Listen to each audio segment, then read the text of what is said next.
Sabe aquela pergunta que provavelmente todo mundo já se fez alguma vez? Por que um mundo que tem tanta beleza, tanta coisa incrível, também é tão cheio de sofrimento? Bom, hoje a gente vai mergulhar numa visão espiritual bem fascinante que tenta responder exatamente a isso, com base nas fontes que analisamos para montar essa apresentação.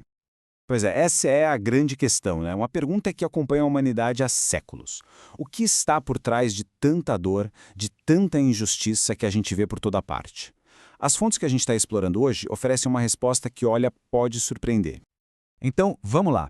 A primeira pista que as fontes nos dão está nessa citação aqui. É uma ideia forte, né? Pensa só, e se a dor não for um castigo? E se, na verdade, ela for uma espécie de catalisador, um empurrão, quem sabe até necessário para a nossa própria evolução?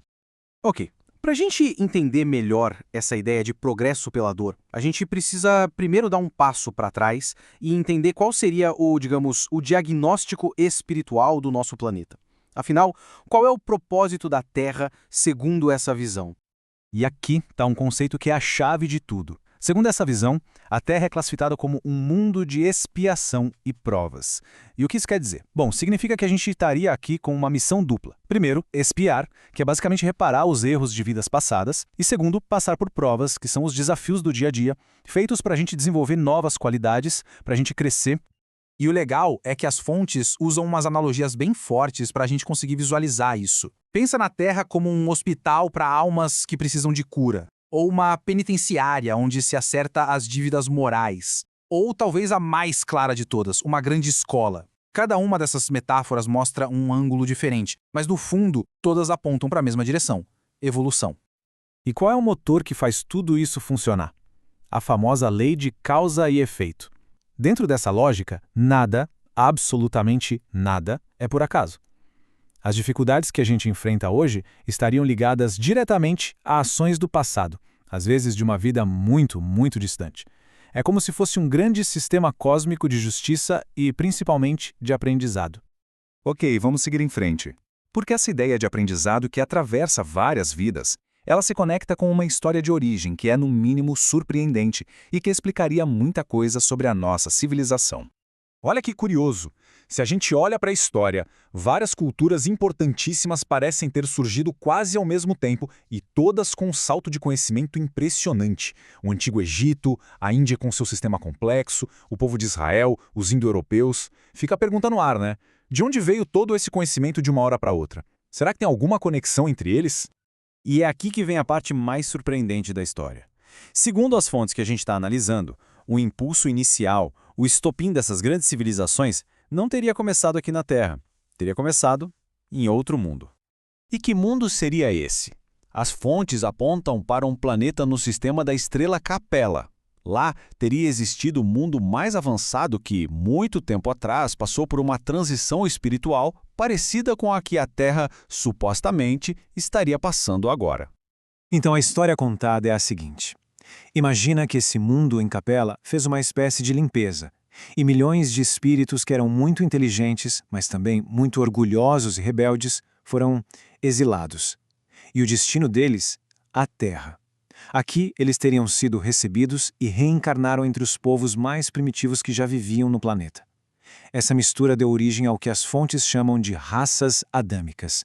O resultado, eles trouxeram um conhecimento que acelerou a civilização, mas também trouxeram o orgulho, a rebeldia, a semente do conflito que os fez serem exilados em primeiro lugar. Mas olha só, essa história toda sobre o passado não é só sobre o passado. Segundo essa visão, ela nos conecta diretamente com o momento que a gente está vivendo agora. Um momento que seria absolutamente crucial. É isso mesmo.